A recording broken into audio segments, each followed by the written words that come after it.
इन्हें क्या मिलेगा? कुछ नहीं मिलेगा। वो तो स्वयं राजा हैं और उनका राज्य बहुत दूर का है। अपना उनका कोई व्यक्तिगत स्वार्थ तो है नहीं, लेकिन धर्म के प्रति निष्ठा है। कह रहे हैं ना, कुछ बहुत गलत होने जा रहा है, होना नहीं चाहिए, ये अर्जुन बहुत गलत कर रहा है पीछे हट करके, मैं इसे ऐसा करने नहीं दूंगा।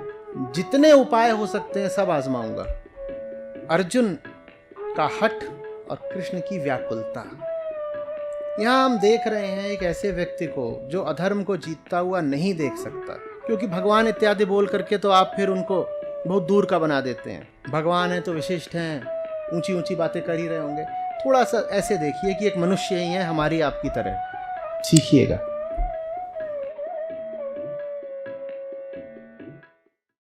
नमस्कार आचार्य जी। मुझे आपसे इंट्रोड्यूस मेरे देवर ने कराया था, तो वो कभी नहीं आए आपके सेशन में, लेकिन मैं ज़रूर आई हूँ क्योंकि मैं बैंगलोर। मेरा आपसे प्रश्न है कि जो आज की नई पीढ़ी है वो अपना करियर यूट्यूबर बनने में ज़्यादा देखती है, क्योंकि उसमें पैसा है और फेम। तो फेम कहाँ तक जायज़ है या पैसा कहाँ तक जायज़ है उनके करियर के लिए? कुछ नहीं है। ये भी 5, 10, 20 होंगे जिनका आज के लड़कों ने देख लिया है। यूट्यूब पर तो कितने करोड़ चैनल हैं, उनको कहाँ पैसा मिल रहा है, कहाँ फेम मिल रही है? नहीं, जैसे वो दिखाते हैं व्लॉगर्स वगैरह अपनी गाड़ियाँ कितने हैं जो फेमस हो रहे हैं, जिनके बहुत सारे सब्सक्राइबर्स तो हैं। जो फेमस हैं वो तो किसी भी क्षेत्र में पैसा कमा रहे हैं।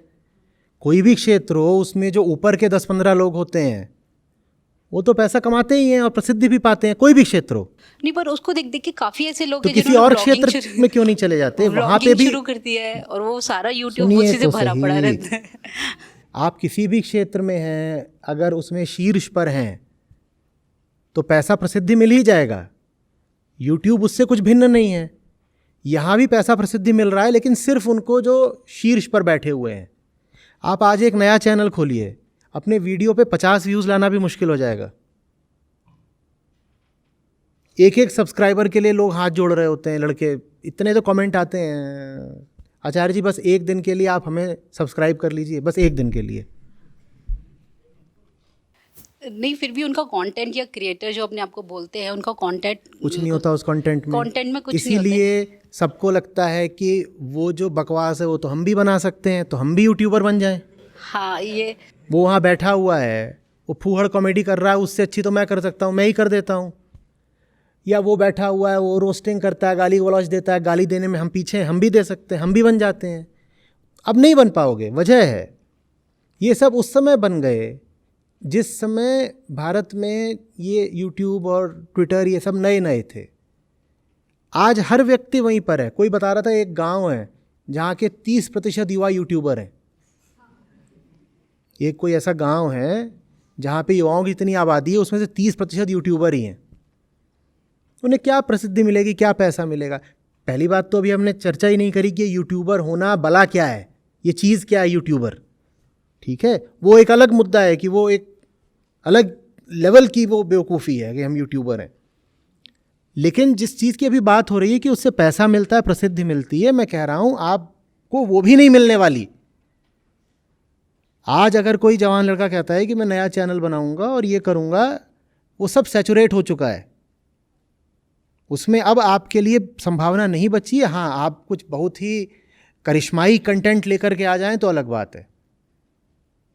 और सर, मेरे आग्रह है कि जैसे वेदांत आप बोलते हैं बच्चों को भी देना चाहिए, तो मेरा 10 साल का बेटा है एक, तो मैं चाहती हूँ आप ये जैसे उनके समर कैंप्स वगैरह होते हैं, तो आप भी अपना एक सेशन ऐसा शुरू करिए कि उन बच्चों तक भी वो पहुंच सके। क्योंकि हम तो मान लीजिए पक्के गड़े, हमारी बात वो उतना सुनते नहीं है वो आजकल के बच्चे। तो मतलब या हम बताएंगे तो आपने एक सेशन में बोला कि वो बहुत बोर लगता है उनको, तो शायद वो आपके पास आएँ, या वो बच्चे, क्योंकि समर कैंप मोस्टली स्कूल ही कंडक्ट कराते तो उसमें ही जाते हैं वो लोग, और वहाँ पे जो भी सिखाते हैं उतना नहीं। तो मैं स्पेशली ये रखना चाहती हूँ कि आप ऐसा कुछ सेशन करें जो बच्चे भी हैं, जो 8 से 15 साल के बच्चे हैं, वो आपके सेशन अटेंड करें। समर कैंप मतलब 40-50 दिन वो आपके साथ रहें, तो वो जीवन में कुछ मतलब, क्योंकि वो नई पीढ़ी है। और आप बोलते हैं हम तो आधे में जैसे अधर में होते, कभी इधर कभी उधर, तो कम से कम कुछ समझ ही नहीं रही कि कितना खतरा है। सर एकदम भोलेपन की बात कर दी। 40 दिन मेरे पास रहने के बाद वो आपके पास जाएगा? कोई बात कुछ अच्छा तो करेगा अपने जीवन में, कुछ ऊंचाई तो पाएगा। ये है। देखिए, इतनी निस्वार्थता सब माँओं में नहीं होती ना कि मेरे में बच्चे तो की है। भलाई अगर आचार्य जी के पास है तो उन्हीं के पास रुक जाए। माएँ आक्रामक हो जाती हैं। नहीं ऐसा कुछ नहीं है। ज्ञानी, क्योंकि गुरुओं के पास तो हमारे कृष्ण जी और राम जी ये सब भी गुरुकुल में ही पढ़े हुए हैं सर। तो वहाँ पे इतने अच्छे तरीके से अगर बच्चे को हर उसका चौतरफा विकास होगा तो क्यों नहीं जाना चाहिए। ये साधुवाद है आपको, अगर आप में इतना प्रेम है अपने बच्चे के लिए, पर अधिकतर ऐसा पाया जाता नहीं। पर बहुत अच्छा भाव है आपका, कल्याण हो आपका, बहुत अच्छी बात है।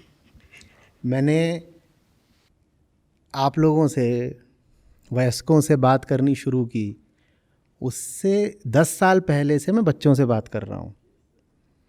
तो उनको शिविरों में भी ले जा चुका हूँ, वो नाचे भी हैं, गाए भी हैं, सीखा भी है उन्होंने, पढ़ा भी है खूब। ये सब पहले हो चुका है। उनके लिए लंबे चौड़े क्लासरूम कोर्सेज भी चले हैं। कम से कम 1.5-2 लाख छात्रों ने, ये 10-15 साल के तो नहीं थे, लेकिन 17 से 22-24 की उम्र तक के, उन्होंने HIDP कोर्स था, अद्वैत लाइफ एजुकेशन का, वो कोर्स करा हुआ है। युवा वर्ग और किशोर समझिए थोड़े, तो उन्हीं कोर्सेज के जो उत्पाद हैं उनमें से कई लोग अभी संस्था में महत्वपूर्ण पदों पर पहुंच गए हैं, काम कर रहे हैं। आज से 10 साल 12 साल पहले मुझे मिले थे ऐसे ऐसे, अब वो संस्था में जिम्मेदारियां निभा रहे हैं। तो वो सब कर चुके हैं, लेकिन उसमें समस्याएं आती थी बच्चों के साथ। समस्या ये आती थी कि बच्चा आश्रित होता है। तो एक बार वो आ गया, अगली बार आएगा नहीं आएगा, वो उसके मम्मी पापा पे है। तो पहले तो आवश्यकता होती है मम्मी पापा को शिक्षित करने की ना। वो मम्मी पापा जैसे ही देखते हैं बच्चा सुधर रहा है, वो उसे फिर घर में बैठा लेते हैं, कहते हैं सुधर गया तो फिर हम जैसों के साथ थोड़ी ये टिकेगा। तो ये दिख गया कि मैं कैसे काम करूं उन बच्चों पे। अगले दिन वो आएगा ही नहीं आएगा, ये निर्धारण करने वाले उसके अभिभावक हैं, अभिभावक उसको भेजते ही नहीं। अद्वैत में, अद्वैत लाइफ एजुकेशन जो हमारा पहली संस्था थी, उसको लेकर के मेरी एक फैकल्टी थी, उसने एक बार कहा, अभी मुझे एक बात समझ में आई है सर। मैंने कहा क्या? बोले आप दुनिया का सबसे मुश्किल काम कर रहे हो। एक सरदार जी थे, वो आए थे, तो बोले आप दुनिया। मैंने कहा कैसे? बोले देखो, आप जिन बच्चों को पढ़ा रहे हो पढ़ना नहीं चाहते, आप उन्हें जो पढ़ा रहे हो वो पढ़ना नहीं चाहते। वो पहली बात तो कुछ भी पढ़ना नहीं चाहते। दूसरी बात, आप जो पढ़ा रहे हो उसको तो खास तौर पे नहीं पढ़ना चाहते। तीसरी बात, जिस कॉलेज में आप उनको पढ़ा रहे हो उस कॉलेज की फैकल्टी नहीं चाहती कि आप जो पढ़ा रहे हो पढ़ाया जाए। चौथी बात, उस कॉलेज का मैनेजमेंट नहीं चाहता कि इस तरह कोई चीज़ वहाँ पढ़ाई जाए। पांचवी बात, वो जो बच्चे पढ़ रहे हैं उनके पेरेंट्स भी नहीं चाहते कि उनको ये चीज़ पढ़ाई जाए, लेकिन आप तब भी पढ़ा रहे हो। तो मुझे लगा ये बिल्कुल इस पे सारे राज खुल गए, तो आत्मज्ञानी हो गया। मुझे नहीं पता था वो ये सब इसलिए बता रहा था क्योंकि अगले दिन उसे इस्तीफा दे के भागना था। उसने ये सब बताया और भाग गया, बोला इतना मुश्किल काम आप ही कर लो, ये हमसे नहीं होगा। तो कोई वजह आत्मज्ञान से इंसान भाग जाता है। हाँ, ज़्यादा आत्मज्ञान से इंसान भाग जाता है। ज़्यादा आत्मज्ञान की बात नहीं है। ये दुनिया ऐसी नहीं है कि इसमें आप कोई भी अच्छा काम बड़ी सरलता से कर लोगे। लोगों को वही दे दो जो वो चाहते हैं तो आपका काम बहुत आसान है। नशेड़ी को नशा दे दो, वो खूब बिकेगा, खूब बिकेगा। ये संसार नशे पर चलता है, भांति भांति के नशे। लेकिन उसको कुछ ऐसा दे दो जो उसके वास्तव में उपयोग का है, तो ये तो छोड़ दो कि आपको धन्यवाद मिलेगा, गालियाँ और मिलती हैं। तो वो एक लंबा चौड़ा प्रयोग था, 10 साल तक चला। उसमें बहुत कठिनाइयाँ थीं, चलता रहा, उसमें सफलता भी मिली, आगे बढ़े, बहुत लोगों तक पहुँचे। लेकिन अभी जैसे कर रहे हैं इसमें ज़्यादा लोगों तक बात पहुँच पा रही है। जा के प्रत्यक्ष खड़े होके वर्कशॉप में, क्लासरूम में, या कि कैंप्स में हिमालय पर ले जा कर के बात सीमित लोगों तक पहुंच पाती थी।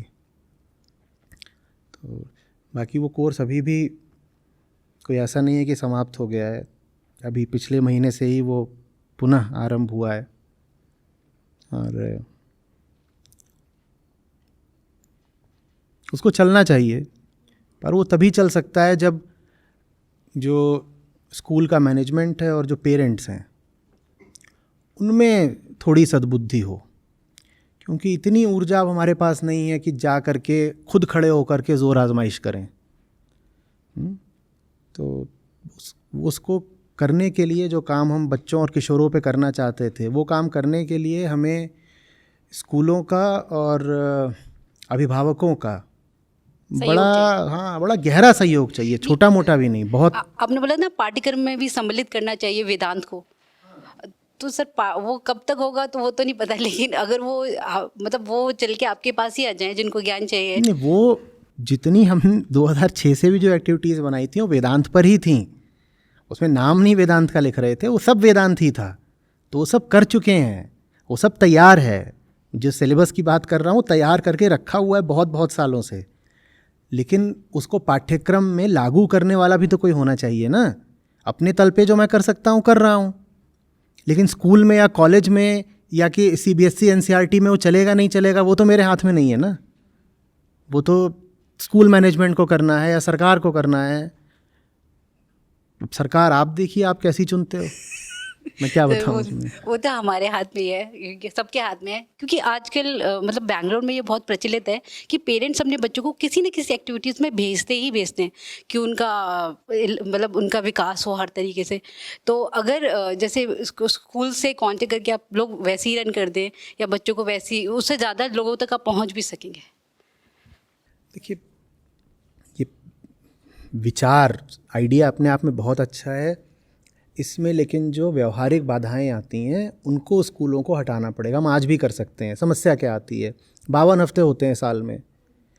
अब अगर स्टूडेंट से जो कांटेक्ट है वो सिर्फ 20-25 हफ्ते मिल रहा है, तो जो उसने सीखा था वो बात अगले तक आते आते वो धुल जाती है। और स्कूल या कॉलेज बता देंगे अभी हमारा सेमेस्टर ब्रेक हो गया है, अब हमारे एग्ज़ाम्स आ रहे हैं, अब प्री बोर्ड आ गए हैं, अब आपकी क्लासेस अभी नहीं चल सकती, क्योंकि हमारी क्लासेस से उस बच्चे की मार्कशीट तो प्रभावित होती नहीं है। तो बच्चा और स्कूल और पेरेंट्स सब ज़्यादा ध्यान किस पे देते हैं, उन चीज़ों पे ना जिनके मार्क्स उसकी मार्कशीट में लिखे जाएंगे। तो जब तक ये जो लाइफ एजुकेशन है ये एक क्रेडिट कोर्स नहीं बन जाता, क्रेडिट कोर्स समझते हैं, जिसके अंक आपकी अंक तालिका पे अंकित होते हैं, हाँ। तब तक उसको लोग गंभीरता से नहीं लेते। ये सब समस्याएं आती हैं। फिर उसके लिए ना तो ठीक से समय देते हैं, ना ये होता है, तो वो बहुत सारी व्यवहारिक अड़चनें आती थी। अब आप लोग यहाँ बैठे हुए हो, ये एक बात है, और एक ऐसा माहौल जिसमें हम किसी दूसरे पे निर्भर हैं कि छात्र यहाँ बैठे हो, बिल्कुल दूसरी बात हो जाती है। निर्भरता नहीं होनी चाहिए। देखिए, स्वेच्छा से आना होना चाहिए। स्वेच्छा भी नहीं चलेगी, स्वेच्छा वगैरह का कोई खेल नहीं है ये। स्वेच्छा से ही अगर होता तो किसी ने आज तक 10वीं भी ना पास करी होती। यहाँ तो बात यह है कि करना पड़ेगा। स्वेच्छा तो आपको हमेशा वेदांत से दूर ही ले जाएगी। ये तो आपको उसको महत्व दे के कहना पड़ेगा कि अगर ये वाला कोर्स नहीं पास किया तो डिग्री नहीं पाओगे, तब वो पढ़ेगा। नहीं तो कहेगा ये पढ़ के क्या होगा, इतने में जाके फुटबॉल खेलता हूँ बाहर। नहीं, पर आपके साथ तो वो फुटबॉल भी अभी कहते हैं ना कि मैं खेलता, मैं कितनों के साथ फुटबॉल खेलूंगा। ये सब मतलब उनका हर तरीके से वो एक ऐसे माहौल में रहे ना जहाँ उनका हर तरीके से ये सब अच्छी बातें हैं कि हम उनका मनोरंजन भी कर सकते हैं, उनको हम तरीके से उत्साहित और उत्सुक भी बनाए रह सकते हैं, लेकिन अंततः सीखना तो परिश्रम और कष्ट का काम होता है। और कोई भी छात्र तब तक नहीं सीखेगा, परिश्रम नहीं करेगा, कष्ट नहीं झेलेगा, जब तक या तो उसके ऊपर दबाव ना हो या उसके सामने एक लालच ना हो कि इसमें जो नंबर आएंगे वो भी मेरी मार्कशीट में दर्ज किए जाएंगे। व्यवहारिक बात ये है। आप अगर ये कहेंगे कि आपका कोर्स ही इतना अच्छा होना चाहिए कि सब छात्र स्वेच्छा से आ जाएं, स्वेच्छा से तब ना छात्र आते थे, स्वेच्छा से आज ना सब्सक्राइबर आते हैं, ना स्टूडेंट ना सब्सक्राइबर। आज भी हम क्या कर रहे हैं, हाँ, परेशान करते हैं आपको। 100 बार मेरा मुंह देखो, तब तक देखते रहो तो सब्सक्राइब बटन ना दबा दो। लोग पूछते हैं कि हम क्या करें कि हमें आपका मुंह बार बार ना देखना पड़े। एक ही तरीका है, सब्सक्राइब कर लो, विज्ञापन आएगा नहीं तुम्हारे पास। फिर तो ये जो हमारे अंदर भ्रांति है कि कोई अच्छी चीज़ होगी तो हम खुद ही उसकी ओर चले जाएंगे ना, ये सबसे गहरी भ्रांति है। हम लोग ही बुरे हैं, हम अच्छी चीज़ की ओर अपने आप कैसे चले जाएंगे? आपने ये मान लिया है कि हम तो गुण और ज्ञान के ग्राहक बैठे हुए हैं और जहां कहीं हमें गुण ज्ञान दिखाई देगा हम उधर कोई चल देंगे। ऐसा होता है क्या? अभी YouTube की बात आप कर रहे थे, YouTube पे जिनके सबसे ज़्यादा सब्सक्राइबर्स हैं वो उन्होंने ज्ञान दे करके सब्सक्राइबर इकट्ठा करे हैं। जहां ज्ञान होता है वहां से हम दूर भागते हैं, ज्ञान की ओर तो हमें धकेलना पड़ेगा, गंदगी की ओर हम अपने आप भागते हैं। तो ये कहना कि आप अपना कंटेंट अच्छा रखो लोग अपने आप आएंगे, ये मूर्खता की बात है। इससे पता चलता है कि आप इंसान को जानते ही नहीं कि कह रहे हो कि चीज़ अच्छी है तो लोग अपने आप आएंगे। चीज़ घटिया से घटिया हो तो लोग अपने आप आएंगे। और जहां आप पाए कि लोग बहुत संख्या में इकट्ठा हो रहे हैं वहां जान लीजिए कि कोई गंदगी बिक रही होगी। स्वेच्छा से आप पिक्चर देखने जाते हो या अस्पताल जाते हो? अस्पताल तो तभी जाते हो जब हाय हाय कर रहा होता है, एकदम दर्द हो गया होता है और मजबूरी हो जाती है, बच ही नहीं सकते, तब जाते हो अस्पताल। स्वेच्छा से तो आप जाओगे कोई घटिया पिक्चर देखने, बस ठीक है, समझ गए ना बात को। जो अच्छा होता है वो हम कभी स्वेच्छा से नहीं करेंगे, स्वेच्छा से हम हमेशा कोई घटिया काम ही करेंगे। तो ये वाली जो बात होती है कि भाई फ्री विल है ना, लोगों की चॉइस पर छोड़ दो, तो लोगों की चॉइस पर छोड़ोगे तो जो अच्छी चीज़ें हैं दुनिया में वो कभी आगे नहीं बढ़ेंगी। अतीत में भी जो कुछ भी ऊंचा और उत्कृष्ट था वो तभी पनप पाया जब उसको आम जनता का बाद में और राजाओं का पहले प्रश्रय और संरक्षण मिला था। बौद्ध धर्म भी आगे नहीं बढ़ता अगर अशोक जैसे राजा ना होते। जो आम आदमी था, ग्रामीण किसान, वो थोड़े ही कलाओं का और साहित्य का बहुत बड़ा कद्रदान था। उनको पैट्रनाइज कौन करता था? हाँ, तो जब इन चीज़ों को संरक्षण मिलता है तभी आगे बढ़ती हैं। इन चीज़ों को आप आम आदमी के भरोसे छोड़ेंगे तो कभी आगे नहीं बढ़ेंगी, क्योंकि आम आदमी को चाहिए ही नहीं। आम आदमी को तो वही अपनी रोज़मर्रा की औसत दर्जे की गंदगी चाहिए, वो उसको जहाँ मिल जाती है वो जाके बैठ जाता है। वो टीवी चैनल देख लेगा जिसमें घटिया न्यूज़ आ रहा होगा, घटिया तरीके कोई और मनोरंजन जा करके देख लेगा, यही करेगा वो।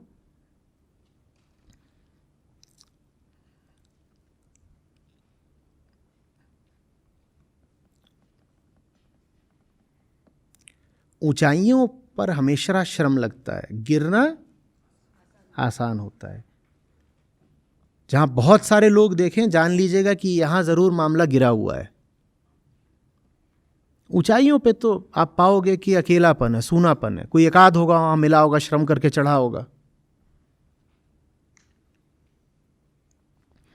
तो जो काम हम करना चाह रहे थे बच्चों वगैरह के साथ वो तभी सफल हो सकता है जब हमारे साथ कोई और श्रम करने को तैयार हो। आप कह दोगे कि आप क्लास लगाइए और जो लोग इंटरेस्टेड होंगे बच्चे वो अपने आप आ जाएंगे, तो क्लास में एक नहीं आने वाला है या एक दो ही आएंगे। वो एक दो बिल्कुल हीरे मोती बन के निकलेंगे, पर फिर एक दो ही आएंगे, एक दो ही आएंगे। अगर आप चाहते हो कि वाकई बात आगे बढ़े तो आपको इसको कंपलसरी करना होगा। ये ऑप्शनल नहीं हो सकता कि मर्जी है तो ठीक, नहीं तो